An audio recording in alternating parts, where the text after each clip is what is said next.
Hello.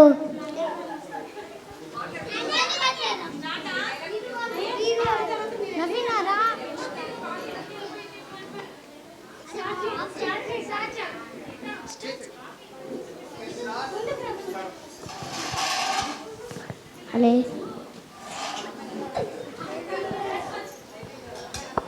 అబ్బా, మా చిట్టికి కారపూసలు అంటే బాగా ఇష్టం.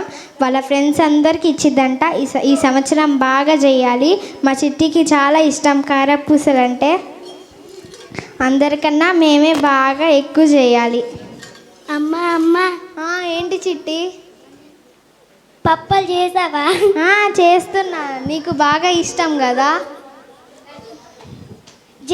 మా ఫ్రెండ్స్ అందరికి పంచుతా అన్నగా మమ్మీ.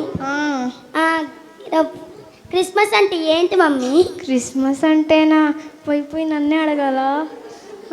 క్రిస్మస్ అంటే పప్పలు వండుకోవడం, కొత్త బట్టలు వేసుకోవడం. ఓకేనా? కూర్చోవే. అదే క్రిస్మస్ అంటే చాలా గిఫ్ట్స్ వస్తాయిరా. అవునరా? అవునరా?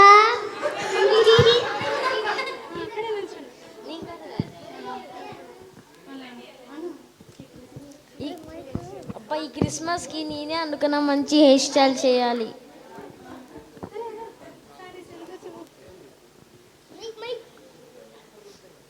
క్రిస్మస్కి ఏ శారీ కట్టుకోవాలి? పోయిన శారీ రాని ఏమో బ్లూ కలర్ శారీ కట్టుకుంది.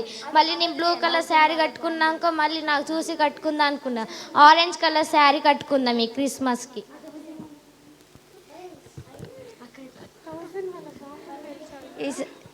ఈసారి క్రిస్మస్ రోజు మంచిగా 1000 వాళ్ళ బాంబులు కొనాలి.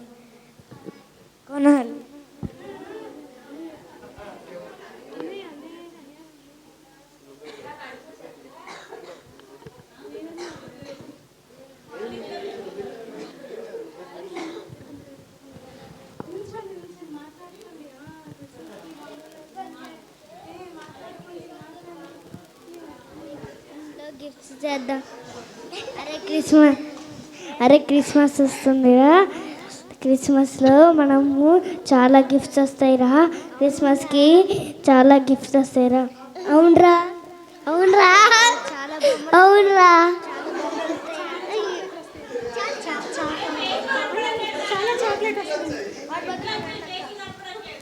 హల్లెలూయా. క్రిస్మస్ అంటే ఇప్పుడు చూశారు నాటిక.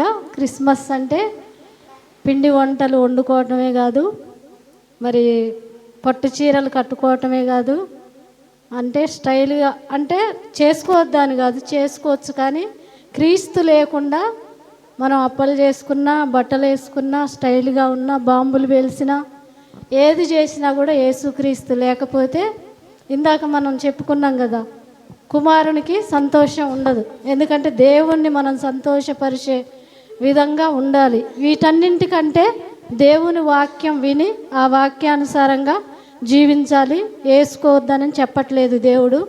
ఎందుకంటే ఆయన రాజులకు రాజు, ప్రభువులకు ప్రభు. మరి మనమందరం రాజు కుమార్తెలం గనక మనం కూడా మంచిగానే ఉండాలి. ఎందుకంటే దేవుడు మనని ఎంతగానో ప్రేమించి మనకి అన్నీ ఇచ్చాడు కనుక మనం కూడా చక్కగా అన్నీ చేసుకోవచ్చు, తప్పులేదు. కానీ దేవుణ్ణి మాత్రం మహిమపరిచే విధంగా ఉండాలి. కానీ శరీరానుసారంగా ఉండకూడదు. శరీరానుసారమైన మనస్సు ఏంటంటే మరణం. ఆత్మానుసారమైన మనస్సు కలిగి మనం ఏది చేసినా కూడా దేవునికి ఆనందమే గనుక మరి చక్కగా పిల్లలందరూ మంచి మరి నాటకం చేశారు. చిన్నపిల్లలందరికీ కూడా యేసుక్రీస్తు నామంలో నా హృదయపూర్వక వందనాలు.